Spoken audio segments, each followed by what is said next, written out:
Assalamualaikum warahmatullahi wabarakatuh to Dr. Salwani and my fellow classmate.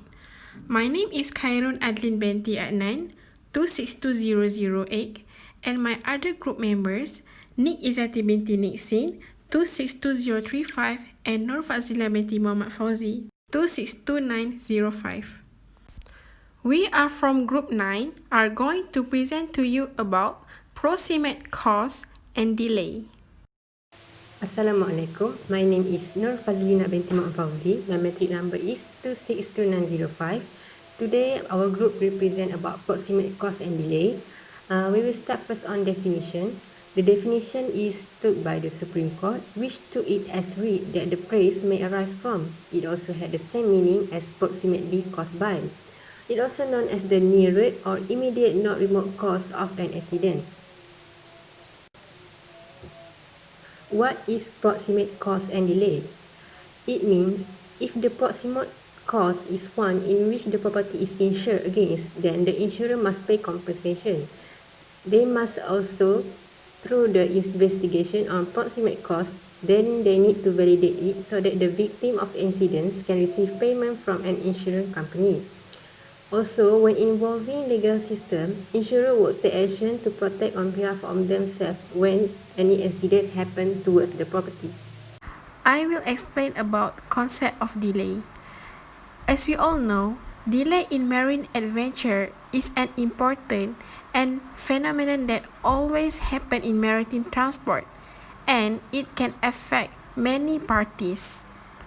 Firstly, delay is known as an awkward concept in the contract of cargo insurance as the primarily against loss of or damage to the cargo, and delay does not, of itself, cause physical loss of or damage to cargo.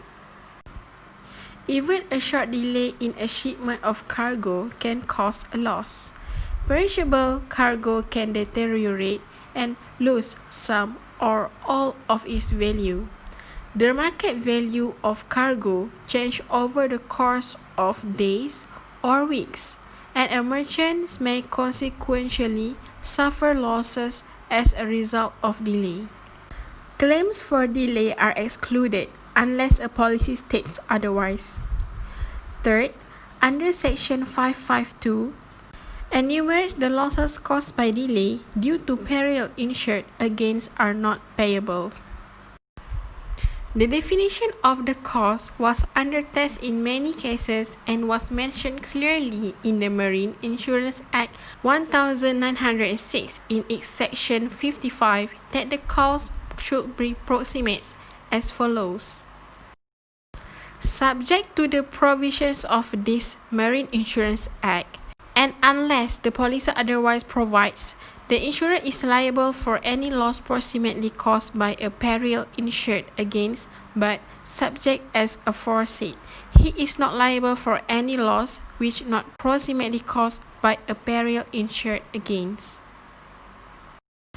It means that not all the covered loss should be proximately caused by an insured peril, as mentioned in this Marine Act. There are some examples of the cargo insurance policy which is known by Institute Cargo Clauses 82/09B and C. Insures certain perils that reasonably attributable sum to them. In ICC Policy B, the insurance covers except as excluded by the provision of clauses 4, 5, 6, and 7 below. 1.1 Loss of or damage to the subject matter insured reasonably attributable to. 1.1.1 Fire or explosion. 1.1.2 Vessel or craft being stranded, grounded, sunk, or capsized. 1.1.3 Overturning or derailment of land conveyance. 1.1.4 Collision or contact of vessel, craft, or conveyance with any external object other than water. 1.1.5 Discharge of cargo at a port of distress. 1.1.6 Earthquake, volcanic eruption or lightning. This is mean that if a cargo was discharged in port of stress in sound condition but later this cargo was damaged by a peril not covered, the policy will cover the loss because it is attributable to clauses 1.1.5 Discharge of cargo at a port of distress. In the same policy, there are other insured perils that are covered if the loss caused by them, which is here the doctrine of proximate cause prevails. 1.2 Loss of or damage to the subject matter insured caused by 1.2.1 General average sacrifice. 1.2.2 Gestation or washing overboard. 1.2.3 Entry of sea, lake or river water into vessel, craft, hold, conveying container or place of storage. To explain the characteristic above, we need to refer to the law case of Taylor v. Dunbar, Pym v. Fleming, and Richard v. Browick. Hi and Assalamualaikum. My name is Niizati binti Nixon and my matrix number is 262035. As we discussed above, the proximate cause is the cause which is effective, efficient and dominant for the loss or damage occur, not merely the nearest in time. In the case of Taylor v. Dunbar, where a cargo of pig and cattle meat was putrid because of the adverse weather, caused the voyage delay. A ship carrying meat was delayed by a storm in consequences of which it became decomposed and had to be thrown overboard. Had the loss of meat was not a loss by peril of the sea. So, the proximate cause of the loss should be the bad weather, but in this case of delay was considered the proximate cause of the loss. Finally, according to the proximate cause rule, the insurer is only liable to the indemnify if the loss or damage is caused by an insured peril. Following to the Taylor v. Dunbar case, it is very difficult to prove the insured peril is the cause of damage without any legal test. It seems more complicated when the loss occur from several causes. The law is not much assisted in finding lien, rather it depends on the common sense. Hi everyone, I am Khairun Adlin is going to explain about case study 2, Pym v. Fleming. In Pym v. Fleming cases, a cargo of oranges and lemons was insured. The vessel did suffer a collision and had to be repaired in a port.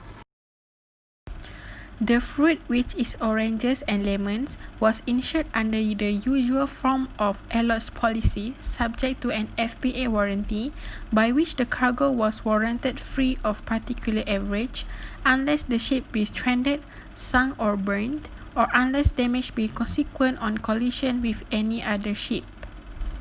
Unfortunately, a collision happens in which the ship carrying the fruit was not sunk, nor was the fruit damaged by entering of water. During repairs, the cargo had to be discharged and reloaded after repairs. When the cargo arrived at their destination, it was damaged because of the handling at the repair port and the delay. The question arises, What was the proximate cause of the loss? This is because the repairs took too much time and the cargo was fruit. Again, in Pink v. Fleming case, where a collision put the ship in emergency repair and a cargo of fruits had to move to make the necessary repair and reload it again, some of the fruits been damaged because of the down and uploading, especially for the delay. Due to the delay, the fruit was damaged by deterioration. It was held that the proximate cause of the loss was the delay. The collision was just remote cause.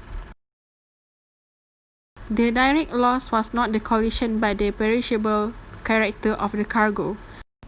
So, the decision of the court is the assured are not able to claim their insurance. As we can see through the Pink v. Fleming case, even though the delay was due to the collision, and we can see clearly that the collision was an effective cause. However, in this case, the collision still cannot be viewed as the proximate cause. Last one is my case study 3, which name Risha v. Warwick. Risha is Warwick is one of the example of case study from the proximate cause and delay.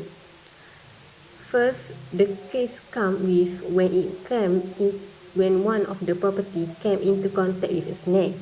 It sustained damage to engine room and machinery, and it caused a breaking to the cover of condenser.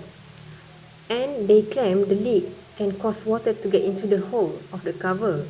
And while the property being towed to a port, one of the plugs fell off and the vessel started filling with water. The cause of damage was reported due to towing of port claimed by the insurance company. It is their way of to protect themselves from paying the insurance.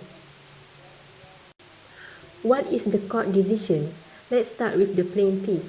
The plaintiff claimed damage for the total loss of the tug, but the defendants only agreed to indemnify the plaintiff for the actual or immediate damage caused by the collision and not for the original subsequent loss. And lastly, the Court of Appeal upheld the decision of the trial judge and ruled in favor of the plaintiff owner of the tug. The collision remained the efficient and predominant cause of the loss of Rosa. That's all from us. Thank you.